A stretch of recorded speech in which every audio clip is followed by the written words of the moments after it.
Oh, baby. Tim Roy on the call. And boy, there's water on the boat with the Golden State Warriors. There's no doubt about that. How much are we panicked? We'll talk about it today for 3 hours till 9 o'clock, till the changeover. And good morning to everybody out there. You know, if you don't know, Warriors lose last night, 130 to 129. They give up 77 points in the second half. Orlando out-rebounds them 27 to 10 in the second half. Shasky, Warriors hit 6 more threes than the Orlando Magic. They made 8 more field goals than the Orlando Magic, and they lose a game. Why? Well, Orlando gets to the free throw line 46 times. They make 33. They're plus 23 for the free throw line. There's so many things to pick apart. I just want your general thoughts on what went down last night and where you're at with this team. Because there's a lot of, there's going to be Wiseman, Kuminga, Curry, Dre, Poole. All this stuff is on the table today. All of it. And we're going to talk about it all. But your general thoughts after the final buzzer of that basketball game. I'm not going to speak for others out there. I'm going to speak for just myself. Because you hear this, we're not going to panic and we're not going to do this. Right. And that's fine. Something's wrong. That's all I could say. Don't look right. There's a variety of things. And I'll start here. Skill is undeniable when it comes to the Warriors. They've always had skill, up and down. Even when they were losing, Bonta, they had skill.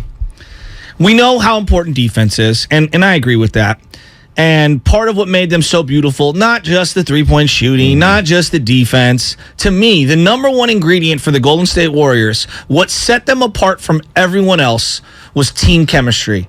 It was them playing as a cohesive unit on both ends of the floor. Defensively, the communication, the movement, the switching, the helping, moving the feet, engagement. Offensively, moving without the ball, the ballet off ball, the passing when you have the ball in your hand, the selflessness, all of that just from the naked eye. I'm not there. I'm not on the bench. I'm not in the locker room. I'm not in the airplane. It just feels to me like I'm watching a joyless, chemistry-less team that's still trying to find out if these people all even like playing with each other. I don't care if they get along. But here's the thing. It does not look like they have any chemistry. And it's really surprising because we want to pinpoint all of the negativity and all of their struggles on a handful of people. And I'll just categorize it as the bench for right now. Well, late in that game, was the bench the one that turned the ball over to Jalen Suggs multiple times at half court? Nope. Was it the bench that was taking really poor shots? Was it the bench that was not staying in front of guys and allowing Banchero to get pretty much anything he wanted in the second half? Was it the bench that didn't close out on Jalen Suggs? Look, I'm here for the bench stinks. I'll listen to that. But to say that that's the only problem and rearranging some of the deck chairs on the bench is going to solve all their woes, I think you're mistaken. I think it's deeper than that. And I'm not trying to get all philosophical. I'm not trying to get all psychological. I'm just telling you, the team that I watched have the best chemistry in all of sports for a decade. It doesn't feel like I'm watching that same team. There's no doubt, and that's well said. As I say, good morning to everybody out there getting off their graveyard shift, getting ready for work. If you're at work, what is happening? Teachers, students, cops, firefighters, plumbers, janitors, all of you out there, good morning here on a Friday. Not a payday Friday, but a Frisco Friday, no doubt about that. 888-957-9570. We'll be taking your calls all day long. This is a day for Dub Nation event to try to figure out a solution, to try to figure out what the issues are with the Golden State Warriors on the court and whether or not there's some issues off the court. When I'm looking at this game, Shasky, and they're up 15, 90 to 75. Thank you. 4:20 left in the third quarter. I'm thinking, okay, a couple more buckets here. And Orlando maybe says, you know what? It's time to throw in the white towel. Night. You rest your starters. You get ready for New Orleans later on today. Orlando goes on a 40-18 run. And Banchero, give him credit. He goes at Wiggins, and I thought Wiggins played very good defense on him. Banchero's just going to be a stud. He's going to be a multiple-time All-Star. You see why I'm in love with the guy. The guy's a beast. Just for a quick second, because I know you want to get into the actual Warriors. Paolo Banchero reminds me of whatever you want to think the modern-day Karl Malone would look like in the NBA. Oh, I like that. His movement, he's so much more athletic and dribbling than I thought in college. It's the chest. To me, it's the chest. And then when you could back down someone and either fade away or square them up, and shoot right over him, that reminded me of Karl Malone. Now, it's different because the game is so different. I see what you're saying. Do you get where I'm going? It's a good call. Because Karl Malone had the shoulders, he had the chest, and he would get into you, and he would knock you into the first row. He's a baller. Paulo Banchero ran through Draymond, Looney, didn't matter. Wiggins, he is a beast. And Jalen Suggs, we all like Jalen Suggs coming out of Gonzaga. This is the guy I was praying would slip to the Warriors. Right, and we all knew he wasn't going to slip because he was going to go top 4. And that might be his best game he's had in the NBA. Yeah, no doubt. But you see, 3 steals in the fourth quarter. And look, Pete D'Alessandro used to be the assistant GM of the Golden State Warriors. Used to work alongside Chris Willer. He's now down there in Orlando in the front office. And, he's got a couple cornerstones here with Jalen Suggs. If Suggs could stay healthy, they have something to work with. But these young athletic teams like Detroit, they got to the free throw line 38 times. Now, one of the problems is they're fouling too much.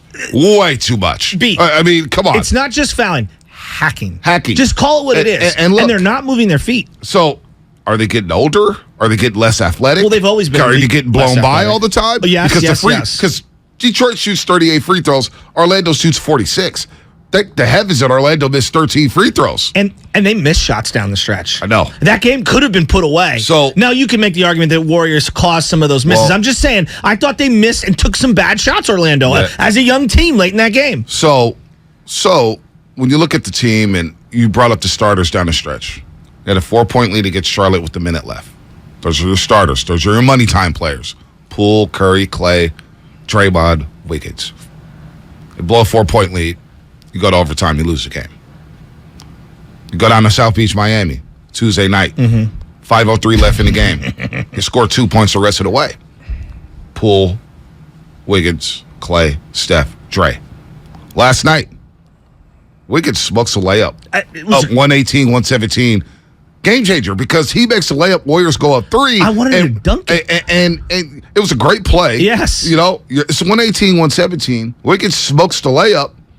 You go up 3, maybe Orlando forces a 3. Maybe they get into their own head. Yes. You don't know what happens there. It was huge. They had a big missed layup down the stretch against Miami. And a couple big turnovers by Draymond Green. Yesterday, it was Steph Curry. 2 turnovers, and then he mishandles the ball on the final possession. Now, it's not to take away anything from Steph Curry because he's playing at an all-time level. 39 points, 9 assists. He's playing out of his mind right now.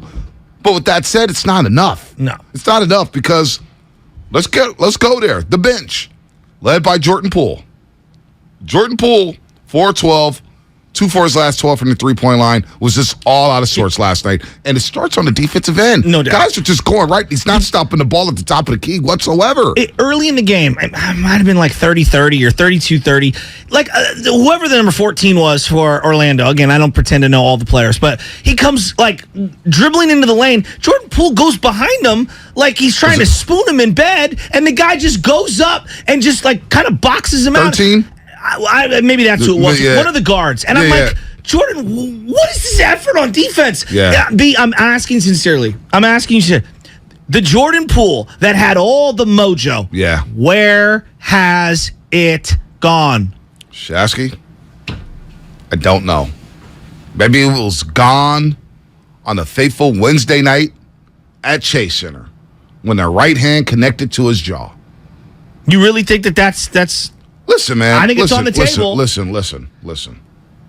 If your best friend, or if you got hit like that, how long would it take you to get over that? Well, I think everyone's like, it's not going to affect anything. Brothers fight.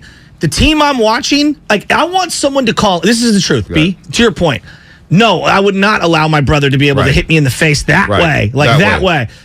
Someone call in and you tell me why I can't say that is a part of what I'm viewing. It's in the mix, but you cannot deny it. They're playing like crap. Let's just call it what it is. Everybody talks about it. Everybody talks about it. Players, people at the game.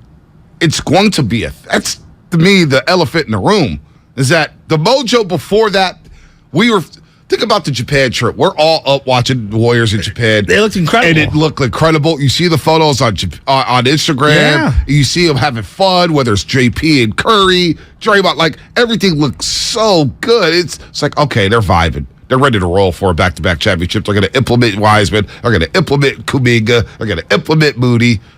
That, to me, just watching the team, you talk about vibe and joy.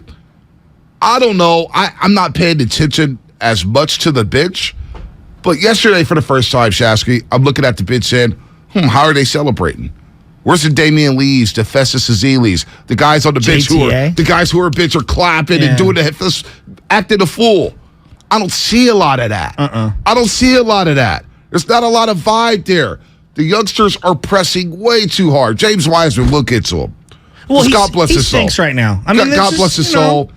I think he needs a G League stint. Oh, he needs. Honest to God, he needs to have a complete makeover in terms of everything. I feel like the fan base is ready to run this guy out of town. I feel bad for him, but I can't defend him because he's playing like crap. So the whole thing about I can't defend the whole thing about James Wiseman has been in the system for 3 years. He should know what to do.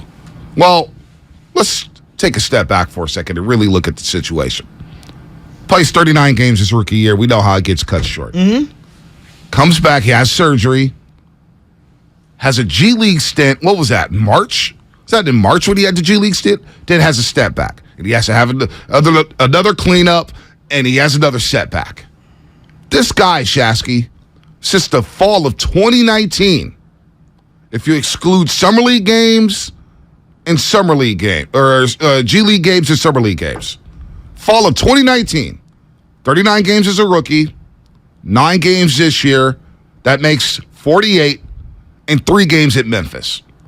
That's 51 games played since the fall of 2019. 2019, 2020, that's 1 year. 2021, that's 2 years. 2022, 51 games? 51 games? Since 2019 of the fall for a young guy, that's not enough. This guy's behind the curve. He's missed so much development time. He's missed so much. Doesn't know how to screen right now.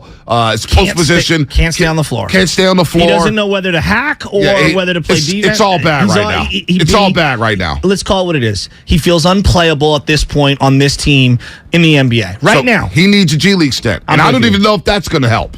I don't know. But right now, he's unplayable. There's no denying that, James Wiseman. But is it all his fault? No. Is he the reason why the Golden State Warriors are losing games down the stretch? Absolutely not. He's a part of it. No question. And you can give me the momentum thing, and I'll listen to the momentum part. How can you give up 43 in the 43 in the fourth quarter? Third quarter, excuse me. They gave up 34 in the fourth. They gave up 77 points in the second half, Shasky. And he didn't play at all, right? He played in the second half. Like 1 minute?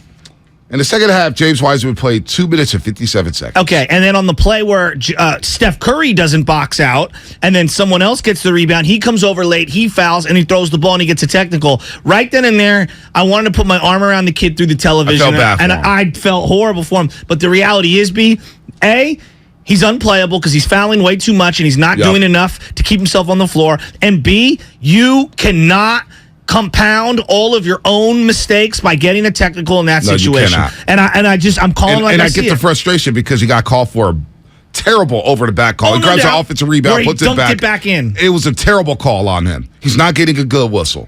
He got frustrated when he screened for Steph. Steph didn't like to screen. He goes down the post up, doesn't get the ball, and he kind of he got frustrated because he wants the ball. Because here's the deal: people are mad about him saying, "Hey, go play your role." This guy was a high school All-American. He's used to having the ball in his hands, used to scoring. There's an adjustment. You can say, hey, young fella, know your role. But now you're taking out. He doesn't shoot threes anymore. You took that out of his arsenal. No. He's getting the ball and panicking. He's not playable right now. His confidence is shot, and I feel bad for the guy because, again, he played 51 games since the fall of 2019. He's not ready to roll. He's averaging 13 minutes a game. Okay? Yeah. So for all the people that will trade him for Miles Turner. Okay. Is Miles Turner a more ready-to-go player right now? Absolutely. 13 minutes of Miles Turner in the game is not making or breaking the Warriors' championship aspirations. No. Okay, so let's move that to the side because yes, there is a separate conversation regarding James Wiseman and where he should go and who should take up some of his minutes. I just wrote these down. This is what I wrote down watching the game. Here are the issues with the Warriors right now. Forget James Wiseman for a second. Fouling too much because you can't move your feet because you're old and not athletic. Can't move laterally. Unforced turnovers. How about when someone's pressuring you while the ball's in your hand? You're also turning it over. Situational rebounding. Wiggins in the fourth quarter with a scoring. Where is it? Jordan Poole off the bench scoring. Where is it? Where's the athleticism? Like, these are all my questions. Hot and cold Clay. Well, here's the thing. Here's the thing about, and I thought Clay had a good start. Chemistry? Clay was great yesterday. Clay was fine. Yeah, Clay was great Jordan Poole has been erratic off the bench. The mojo's gone for him. It's just the carrying he got called for in Miami. The three-point shot has been erratic. And his defense is, oh my God, it's so bad. It's so bad right now. I think it was R.J. Hampton. Could be wrong. Could have been Kevon Harris. He's got the ball. He's pushing it. And Poole, we all know, fundamentals 101 in basketball, stop the ball. Stop the ball. Always stop the ball. He goes right down the lane for a layup. I know. And Poole is just like, he's just so lost on that end. He's so lost. So you saw Steve Kerr play Ty Jerome down the stretch. I kind of wasn't mad at it because and nobody was mad at it. At least Ty Jerome was like communicating and yelling. And I don't think highly of him. And I'm not trying to rip him, but like, you're right. He deserved to play at that point. And it was funny because in the Miami game, we were having a discussion. I thought Moody should have played down the stretch over Jordan Poole instead of Jordan Poole. That's how erratic it's been for him. So the bench is not giving you nothing. And one thing we overrated, or maybe I overrated, was that I thought these young fellas would be ready to go. Well, when you look at championship teams, we're not talking championship right now with the Warriors. They're 3-6. No, they got problems. They're a bad team. They're a bad team right now. I think that's what they are right now. They're a bad team right now. Veteran or championship teams have vets coming off that bench. And right now, I see the vet in JaMychal Green, and he fouls too much. They run a split action, and he doesn't know to go back to screen. Instead, he's cutting through. It's like, dude, it's a split action. They miss Otto Porter Jr. in that role. I don't know, everyone's yelling for GP2. If you just look at the totality of what happened last year, Otto Porter Jr. did so many little things. And GP2 was great. But if you're going to use that energy on GP2, direct some to Otto Porter Jr. I know February was ugly for him. He was great for this team last year. Right, no doubt. We're going to get to all your texts, all your calls, 888-957-9570. Boy, do the Warriors stink right now. 0-4 on this 5-game road trip. 0-5 on the road. Worst start on the road since 02-03. B, I'm going to just throw this out there. Unless there's a shakeup, and I put that in quotations, this team is going to continue to trend where they're barely got their head above water. And right now they're below water. They need some sort of a shakeup. And I don't know if that means, minute allocations, switching up lineups. I don't know if that means an actual trade. I need to shake something up because this does not look right. Well, Steve Kerr, we're going to get to his comments on the other side about different combinations. Alex and Nick will get to you on the other side. And the rest of you on hold. 888-957-9570. Dubs lose again. They're 0-4 on this road trip. What the heck is going on with the Golden State Warriors? We'll talk about it here on the Morning Roast, and that's coming up, sponsored by Fremont Bank. Full-service banking, no compromises.